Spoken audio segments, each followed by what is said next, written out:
And if anybody has any questions from the 3-day experience we did, unfortunately, Pat can't be with us. She's helping out a friend. So you got just me. And I missed your last 3-day one because I was involved with work. Yeah. Well, thank you for being on for the 2 days. You gave. Yeah, I love what you guys are doing. It's very interesting. Yeah, awesome. Yeah, it was great to have you. So do you have any questions about the program or about anything that we went over in the 3-day experience? Well, I think that the ancestral, what you were talking about with I still can't get past just my parents. I can't go back to other generations. There's a block, an Irish block there that nobody acknowledges issues or problems. When you say nobody, who's nobody? Well, from my parents on, Oh. And when you talk about ancestral, just are your parents still alive? Have you talked to them, or are you talking energetically? Energetically. Yeah, so it's a whole new thing, right, that we're talking about when it comes to ancestral energy. So it's important not to beat ourselves up for not being able to do more. And it's in the beginning, it's all about awareness, right? What comes up when I try to do that? So as you were doing that, what were some thoughts and emotions that were coming up as you were through It that? always comes back to me that the problem is with me. So growing up in, a large Irish Catholic family where there was partying constantly, strong alcoholism, everybody having a great time. Nobody saw any issue, any problem until my younger brother was an alcoholic. And now all of a sudden you have a bad drunk in the family who's very destructive. Then all of a sudden people are like, just let him sleep it off.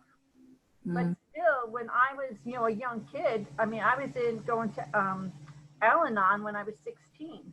And Wow. they got so upset with me when they found out because the problem must be with me that I'm not accepting this fun, why can't you just be happy lifestyle?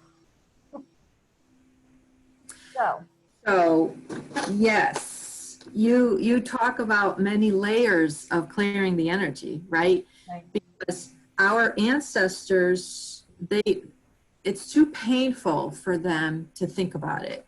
Right. To look at this on an energetic, emotional feeling energy. It's just too much for them. Yeah. So, but we ourselves can do the energetic work for them as long as we clear it. But when we're kids, it's almost like somebody's throwing that energetic ball because nobody wants to deal with it. Right? So they threw it to you, and then you took it on thinking, well, it's just me. It must be me, Yeah. right? Because it's not them. They're good. What's wrong with me? Right? And then do you have children yourself? Mm-hmm. Yeah, so then that is energetically passed down and then to grandchildren. And so you're living it. So there's many layers to healing that. First, it's what were the beliefs that that child created at that time, right? About herself and about other people and about what she was able to bring in and create in her own life. And then you were on the Worthy presentation, right, that we did? And did you do the exercise I did with everybody? Yeah, I tried to do with the ball. And Yeah. what comes back is just more guilt because my grandmother was first generation here. She was orphaned as a very young child and bounced around. Got married at 16 and had 12 children. Wow. By the age of 33, she had 12 kids. God bless her.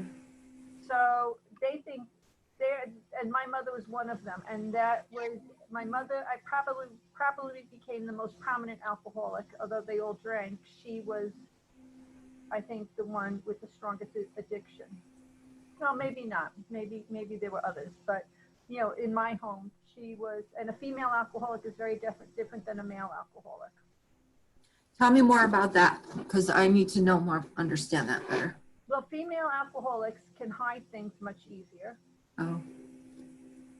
They are most likely to be the functioning alcoholics. They won't be the fall down drunks. They'll be holding a job. Like that was my mother's always claim to fame, is that, you know, she worked 5 days a week and had 5 kids, and you know, there's no problem if she wanted to have beer when she got home. But she didn't just have beer; she had a 6-pack every night, and then drank all weekend. And then usually, you know, on Monday mornings you'd have to call her in for a sick day, you know, because she was so hungover. Yeah. But everything was revolved around a party. Yeah, it does. Yeah. And she was holding the family together, and how dare you say anything negative about the mother. But what developed early on is that you realize as a kid that the addiction takes more precedent over you. And you realize at the time that if your own mother can't love you, then who can? Nobody else will be able to love you if your mother doesn't love you. And she loved the alcohol more. Yeah. So we're talking about some serious things. So if you're watching on live and this resonates with you, share that, because this is a bigger problem, right? Than people. Oh, it's an old issue that I've done, you know, many years of therapy with. Yeah, but it's still there, right? It's like, why is it still there? I've done all this work. Why is it still there? And so I want you to understand, and you're not alone. I mean, when I was doing my own work, I have friends who are coaches. We're all doing our work. And we're like, why is this so heavy? Why is it so hard to move? And it's hard to move this energy because it's years and decades and lifetimes, right? I mean, you spoke about, that was your grandmother, correct? Who had the 12 children, who was orphaned. Like, the energy that she was carrying, when you're an orphan, there's a lot of abandonment issues. There's a lot of abandonment energy, and it's heavy. So it can take a long time to clear it if you're not clearing the energetic part of it. Once we start clearing the energy part of it, then it's easier. And it's a matter of using the right tools and sometimes the right people to help you move that energy, because it can be so heavy. So what I do with my clients is we use that ancestral energy, and sometimes it's not something you do once. It has to be done a few times, because as we're talking, there's a lot there. Right. What concerns me is that, I mean, I've been doing the work for, you know, like 40 years now. And what concerns me is, especially during this pandemic, with so many people developing poor coping mechanisms against the obstacles they've never dealt before, that this is not going to go away. I think that your program is so valuable that I think that children of addiction, and certainly there'll be a lot more of them soon, need to have access to your information. Yeah. I do that, but. Well, thank you. And that's what I worry about during this pandemic. Not only there's couples who have survived marriages because he was away or she was away, right? Now we're working from home, and now we're on top of each other, plus all the stress of kids and extended family, whoever is living there, but also the children who they were surviving because they were at school and they had their friends, and maybe even those bullies who are bullies in school because of what's happening at home, and we just put them back at home. So what's that creating going forward, right? And all the children, the seniors in high school and college, who worked so hard to be the good little girl, and maybe the good little boy, but mostly the good little girl, who wanted her reward to get that acknowledgement. That creates anger and resentment. And where is that energy going? What are we creating for the future unless we release it? Unless we go in there, we talk about it, we heal it, and then we move forward and create something completely different. So, Kathy, you are so totally right that the most important thing right now is to heal emotionally. Yes, there's a virus that needs to be, we need to learn to deal with, and how to, you know, not everybody come down with it, protect ourselves from it, but it's the emotional and the energetic that this pandemic is creating that needs to be addressed. And I don't hear enough people talking about that. No, I don't either. And the children that the school identifies as being at risk at home are now stuck at home, and the school's unable to identify them and get them integrated with social services, and to try to get these kids and families some help that they need. And that's not happening either. It's very concerning. Yeah. But I do believe that the more, and that's why I'm so passionate about people doing the work, because when we start doing the work, that ripple effect will reach those people. Mm-hmm. Energetically, we'll be healing our families and the people that we are in contact with. Raise the vibration.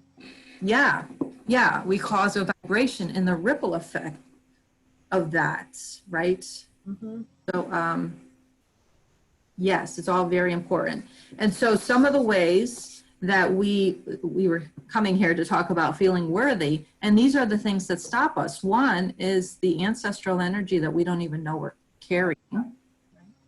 Nobody really talks about that, but generation, passed down from generation to generation, we're only getting sicker. If we're such a smart society and we have all these health issues or health discoveries, why are we not healthier? Right. Because we haven't cleared it energetically. Also, so many women I continue to see that they put so many people ahead of themselves, put others people's needs in front of ourselves. I've done it myself. I totally get it. There's all those beliefs about it's selfish to take care of yourself. Why would you do that? Our saboteur beats us up and punishes us over and over again for saying no to somebody, which is a yes for us, right? So these are all the things, all the parts that have to be healed and addressed to become a whole individual. Standing in our power, being able to say no in a powerful way. And yet when we do that, because I think most people are empathic, but we take on others people's feelings. The cool thing is when we regenerate and restore our own energy, we have so much more to give and we get so much more done without that spinning energy. So that's physically. And then when it comes to your wealth, by not, you know, I find so many people who are so smart, they should be making more money.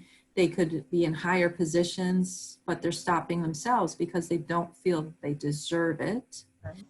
They're not open to receiving, which stops us all from asking for that raise or going for that bigger position. And energetically, if you have a mentality, belief system, or energetically you talk about lack, like you're not enough, there's not enough money, there's not enough this, you are energetically creating more of that. And it's important to shift that mindset before you can create an abundance mentality. I was just talking to somebody today who she said she writes monthly goals, weekly goals, yearly goals, but has never reached her goals. And it's because there was always a feeling of I'm not good enough. There was always an energy of her taking on other people's pains, which can cause pain in the body and can also cause us to be paralyzed and not take this inspired actions to move forward. So does all of that make sense? It does. Yeah. And so that's why we have our program for you. That's why it's so fun to have partnered and to have met Pat, Oh, um, yeah. who's an amazing, amazing person. And I know for me personally, working with her and having her, because I've done personal development work, I've learned so many energetic tools and technologies, but it wasn't until I met Pat when she came and did the feng shui in my home and my business that helped things shift even faster. Um, to, I didn't even know that I was in a way battling my space. Right. And with just a few different shifts, with the alignment and things showing up is incredible. It's been amazing. It is amazing. And now I'm married to a hoarder. So life got very interesting. And what's that like for you? Suffocating. Mm. Suffocating. You know, I've carved out my own space. You know, nothing is allowed in my space. but Oh, but the rest of the place is, you know, ceiling to floor. Terrible. But there is there's a psychological paranoia, you know, with him that um, coming from severe poverty, to let go. It's like a World War II mentality. So so, and I totally understand that. And have you ever done any feng shui in your home, or have you ever done any of this? I have. And actually, years ago, Pat did in my other home, and she taught me, and I have the blueprint, I have the layout, and I do work it, and I try to make it as functional as possible. But this really has been overtaken by, you know, it's one thing if it was my own space, but now shared space is a very different place to Yeah. have a battle. Yeah, and so for you, it sounds like it's more of looking then at your own beliefs and all the ancestral energy that you're clearing, that you're holding on to. Right. And I'm trying to let go of everything, but now I'm married to a person that can't. It's really, is very emotionally attached to items that he may need in the future. Yeah, yeah, I totally get that. And I think energetically, there may be more things that can be done to allow him to feel more supported in the home and in the marriage. Well, I tried to, we hired a dumpster. There's a 40-yard dumpster out on the driveway right now. And I said, if you have to hold it, and if it doesn't bring you joy, it's safe to put it in there. Yeah. But nothing has been placed in the dumpster yet, but I have hope. Well, it can be very hard for him. Hey, Pat. Very hard for him to let go. Hey, Hey, how you doing? Good. good. How are you? Well, I was in the front of the hospital and I got a call from Kathleen saying that there's a snafu with picking Lisa up. She just had surgery, and it had to do with insurance. So I raced back here to see if I could get on the call. Oh, how wonderful. And here you are. Here I am. So what did I miss? Well, so we were just talking about what it means to be worthy. And Kathy shared a lot about her life and the energy that she's carrying, ancestral energy. And I just shared with her what it was like when, even though I had done a lot of personal development work, when you came and feng shui the home, they were actually united. And so Kathy's just sharing about her husband and the situation she's living in, and the dumpster that's in the yard. I didn't know that. I rented a dumpster. It's in front of the house. Oh my God. It's a 40-yard dumpster. It holds 12,000 pounds. I don't think it will be enough, but we'll give it a try. He hasn't put one thing in it yet. Does it have SOS on the side? It's up to him. You know what? I can't throw any of his stuff out. This has to be his decision. And it's there for him if he chooses to use it. That's all I can do. God. Well, All right. So let me tell you my experience from all the, Kathy, I've been doing all this work for so long, but yet I was still not be able to make the business part work. I didn't really understand that. You're better at that than I am. But when Jackie and I first kind of did stuff on each other, all of a sudden things started opening up for me, and I was able to let some stuff go that I didn't know I was carrying. And you know who I was carrying, and how filled with anxiety she was, and then there is all this other stuff that of the people that I don't know. It's ancestral people that you don't know and what Right. they went through, and what they were holding on to. And like I tell everybody, that Irish Museum really opened up my eyes. Yes. I took Kathy there too. Yes. And it's a cultural thing. In that case, it's specifically cultural, and there's a tradition in the Irish community to not talk about anything. So how do you know what you're carrying if nobody talks about it, right? So that was very freeing for me. And like I say, on a Zoom call, I have avoided all technology for as long as it's been available. And here I am. I think, Pat, you and I are such a paradigm, because from my mother being, the party girl and the alcoholic, and if you're not having fun, then there's something wrong with you, to coming into your family and meeting your mom, who drove a car, who had a college degree, who didn't have addictions that were visible to me. I gravitated to her. I mean, she was my idol for, 40 years.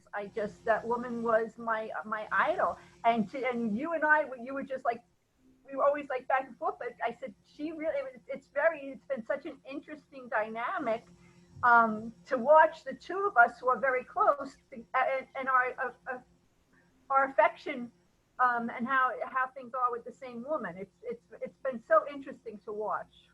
Well, you know all my brothers, and do you know what they call you? No. The daughter my mother never had. Because she and I never got along. She was the mother I never had. There you go. You two should have been there in the beginning. Unfortunately, your mother didn't live long enough for me to have a relationship with her, But yeah, she dealt with, but my mother did have addictions, and it was not they were different than the ones your mother had. My mother had the addiction of not taking a drop of alcohol because there was a blanket belief that it was bad. Right. So she was a total teetotaler until she gave that up, and it was just water after that. So. But I felt safe with her. She made me feel very safe, because she didn't allow alcohol into the environment. Well, everybody, what I've learned, when I do feng shui, I'm usually doing spiritual counseling at the same time. And because that's when we get into deep conversations, people start talking about their furniture, and all of a sudden we're talking about their life. And there are no two people that are the same. They don't have the same furniture. They don't have the same space. They don't have the same, they're not at the same place in awareness. They don't want the same things. Everyone is so individual. So I think your relationship with my mother helped you, because she had what you wanted. She gave you validation for all the things that you were doing out there, out in the world. And, like becoming an RN, and having the same interest or a lack of interest in being around alcohol, which is very Irish, and it's about what I see. It's about, even as a kid, I saw it, because I know I've been able to see through people all my life, and what I saw was it was covering up a great sadness. Yes. And I didn't have the words for it, but I understand that now. The singing and the dancing and the drinking was all about this deep, deep sadness that now I know where it came from, what they call the Irish Holocaust that nobody talks about. So that's a lot of pain and a lot of shame and a lot of guilt, because they couldn't feed their families. And horrific stories. So, I mean, yeah, that goes on all over the world, but in our particular case, it's still so hidden after so many years because the thinking was, do not talk about it. And that's why I think Jackie's work doing the ancestral work is so difficult for me, because I told you when we did that ball exercise to try to hand it back and back, nobody's taking it. Are they not taking it, Kathy, or are you not letting them take it? No, I really think I want to let it go. They're not taking it. And I think the message I get is, you think you have problems, like you weren't orphaned as a child. You didn't have 12 kids. You didn't live through the Depression. You have nothing to complain about. And that guilt, instead of passing the ball down the line, what they do is I feel like I'm getting even more generations of guilt handed to me. So isn't that something that you feel like is your perspective? Yes. So what this work is about, and Jackie could describe it better than I can, is our perceptions are limiting us. Mm-hmm. And when we open that up, and it's one thing to have that kind of experience with a group of people. It's another thing to have it personally, one-on-one, one-to-one. It's more powerful. And I always say, I'm sorry, what? The same thing with feng shui. You know, you can learn generalities, but it really means nothing when It's personalized. there's something. Yeah, when it's personalized. Exactly. I could buy Feng Shui for Dummies and read that and everything and try it, and I've done it. But when you come to the house and the things you did were like, ooh, that's interesting. And ooh, I felt this. Or my son sitting in this chair that I'm sitting in now and saying, wow, I feel like an authority here. So I always tell people we don't go to the gym once to get six-pack abs, right? It's the experience I took everybody through in our Worthy presentation was for 30 people. But individually, when I would do it with you, Kathy, when we have a conversation as you're going through it and I hear they're not taking it back, there's certain techniques and tools to handle that. So in a personalized session, we would get very... We should do that, yeah. And help you, because I've had people who are like, they're not taking it. I'm like, okay, let's do this. They're gonna take it. Because let's face it, all our ancestors want to take it. They want to be free of this because on an energetic level, we're keeping them in the shackles. But the more we do the work, the strategic work, they're gonna be free of it. And your whole ancestral line from you going forward, from the energy that you're carrying, because your energy of carrying this heaviness is impacting your home, is impacting your husband, right? So, yes, I do believe it's possible that they will be able to take that back. It's, you know, Jackie, that's an interesting concept. Most people don't know that they can help people who have already passed. Yes. So energy is different, right? But energetically, we're tied to our ancestors, whether they're dead or alive. We're energetically tied to them. And so many people don't really believe in energy because we can't see it. Right. But there's so many beliefs and emotions and energy attached to it that are preventing and impacting us from moving forward. So one belief, you know, if we look at the fact that they don't want to take it, what would happen if they did take it?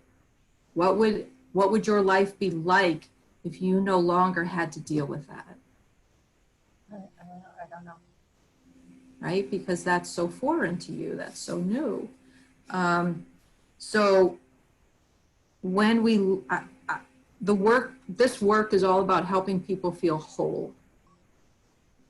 And in order to feel whole, we have to look at energetically who's keeping us stuck. And which part of my mind is keeping me stuck? Is it my saboteur who doesn't want me to be successful, who doesn't want me to have that amazing life, because that's not familiar to me.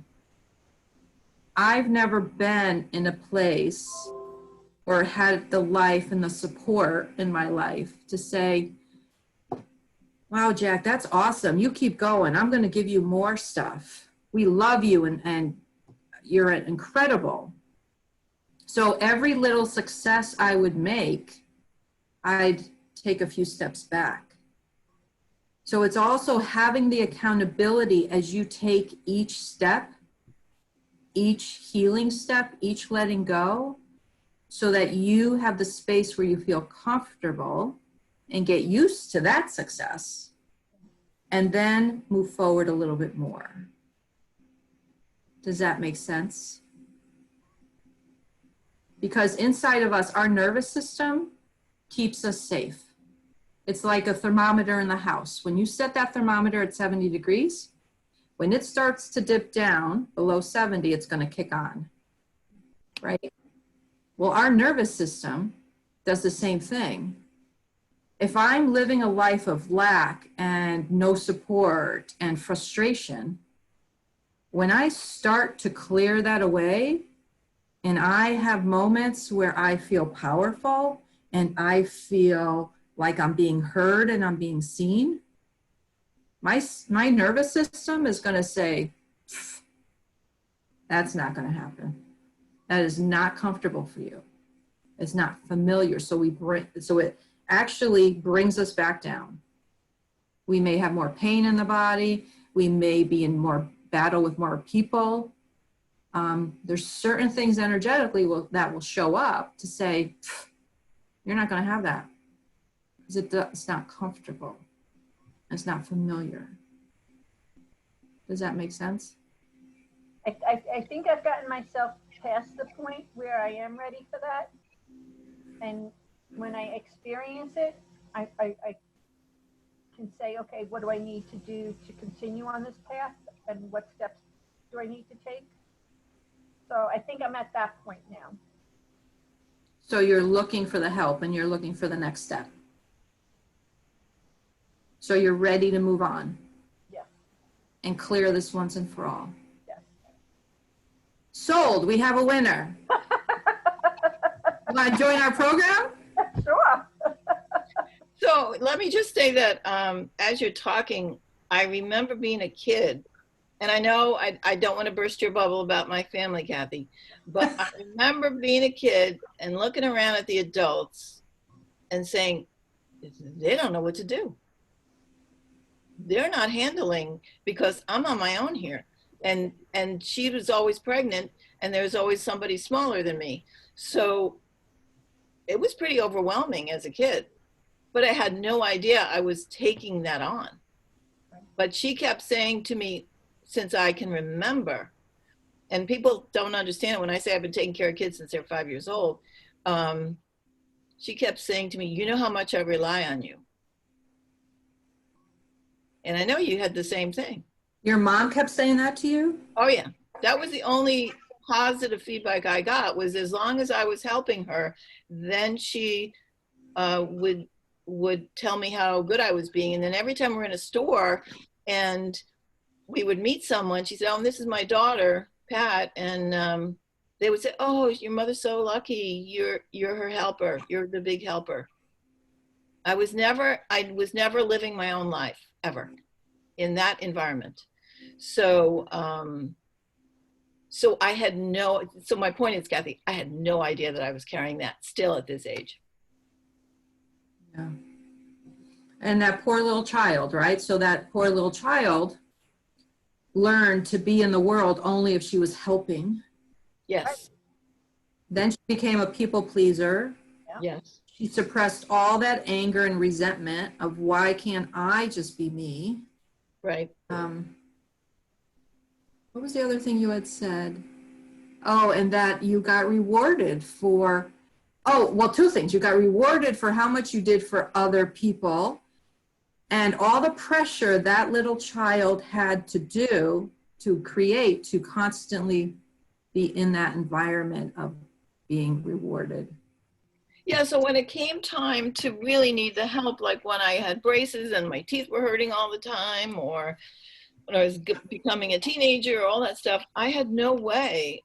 First of all, I didn't think anybody was there. Yeah. And my needs were not a priority in that house because there was always somebody smaller that needed more immediate attention. Probably very common. I remember her verbalizing leaving you at the hospital for maybe tonsils or something to be removed from your neck. She did feel she abandoned you at that point. I think that stayed with her for a long time. So yeah, But it's interesting how abandonment issues can go on both sides. I tell people, I ended up in the emergency room once because I had eaten a bag of chocolate covered espresso beans. I didn't know any better. Oh, back. They thought I was having a heart attack, right? So when they figured out I wasn't having a heart attack, I said they scattered like roaches, which triggered my abandonment issues. And it was all hospital related, right? So at some point I had to turn it into humor, but yeah, it's all there. It's not there anymore, Kath. I let it go with the process I went through with Jackie. I've let it go, and it's fun. It wasn't fun during it, you know. I mean, when you're reminding yourself of what you went through, and then there's nobody to argue with, you know, they're not here anymore, right? But then she has a process where it doesn't matter, you know, it's letting it go from you that matters. And it's honoring you and that little child inside of you who's been through so much, because that's what she wants. She wants to be acknowledged and, you know, finally get the attention for just being herself, not for what she has to do or be, you know. Absolutely. Absolutely. I don't remember your mom, Kath. I really don't remember her except like a stand-up comedian. She was always telling jokes and stuff. But I don't really remember seeing her. I know you told me that she didn't drive, so she's very dependent on everyone else. And yet she had so many children. And she worked a full-time job. I forgot about that, right. She's always working. Amazing. Amazing. So, Kath, if you would like to talk as we end this privately, we can go over everything. Well, I think what I have like a whole slew of things that are coming up because I think that the two of you together is such an amazing combination. But I feel something is pulling at me that you two need to also be around the school system or these displaced students. I mean, because there is, like you said, there's no sense of you're not developing a sense of self-worth, certainly when you're in a school and you have peer pressure and you have different relationships that are going on all the time. Students today don't have that, and I'm frightened that what will happen. And the children that are, you know, are in dangerous home situations, they don't have an outlet. They're not being identified by the school that they're in need of assistance. I don't know how to get you two connected with a school system. I don't even know if it's something that you're interested in doing. I've always wanted to be associated with schools, so if anybody out there has a connection or... You know, I know two superintendents of schools on Long Island, one in Westchester, one on Long Island.